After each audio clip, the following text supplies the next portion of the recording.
Communication is an avenue to disseminate information. It has an audience in mind, a purpose, and a format. There are ethical considerations, especially in human research, and how it is communicated.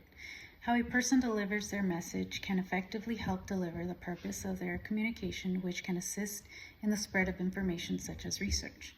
Hutchins explains that principles of scientific communication include 3 factors. These include an audience, a purpose, and a format. It also involves the sequence and selection of information. Tailoring communication to the specific needs, background, and expectations of the audience is vital. This means considering their level of expertise, interests, and any preconceived notions that they might have. The goal is to present information in a way that is accessible and engaging for them. Clearly defining the purpose of the communication helps in structuring the content appropriately.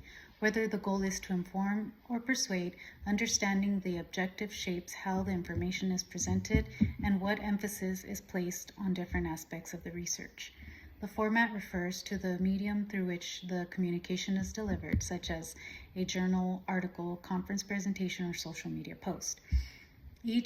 Each format has its convention and best practices, so adapting the message to fit the chosen format is essential for effective communication.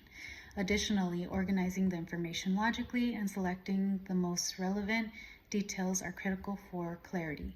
The sequence of presenting information should facilitate understanding and engagement. This helps guide the audience in a coherent manner.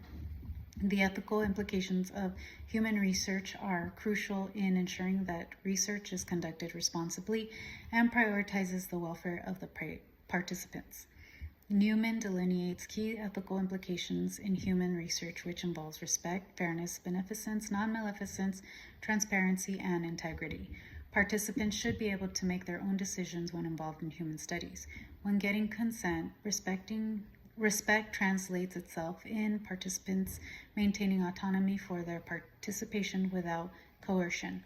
Fair treatment and equal opportunity are also considered in studies to benefit participants.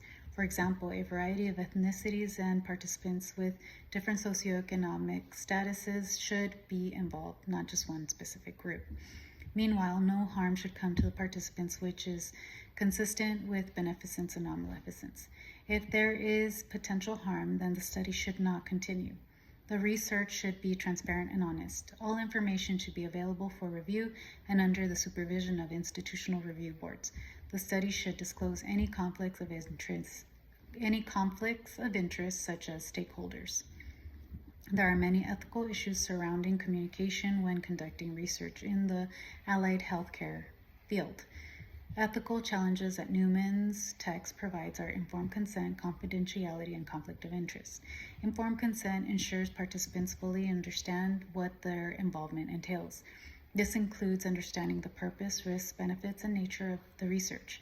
If informed consent is communicated inadequately or unclearly, it can lead to participants being unable to make fully informed decisions about their participation.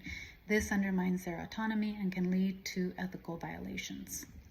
Ensuring that communication remains confidential maintains participants' anonymity and that their information falls within the protection of the Health Insurance Portability and Accountability Act of 1996. Conflict of interest and disclosure of biases should be communicated to maintain credibility of the research. Effective and appropriate communication with patients, families, and healthcare providers is fundamental within the scope of practice in allied healthcare professionals. Effective communication requires establishing a relationship with patients, family, and other healthcare providers. When communicating with others, I would introduce myself and let them know the purpose of the encounter. I would avoid using medical terms such as hypertension and replace it with high blood pressure when speaking to patients and their family. As mentioned earlier, a clear message can help effective communication. All parties involved should be able to know the purpose of our encounter because I am being clear and transparent in my presentation. Maintaining a professional demeanor shows that I respect and am actively listening during our time together. Cultural competency can help deliver communication that has their culture in mind and helps maintain sensitivity towards the audience. Collaboration with other healthcare providers can aid effective communication in that it can help form a holistic plan for patients and their families where all participants are on the same page for treatment.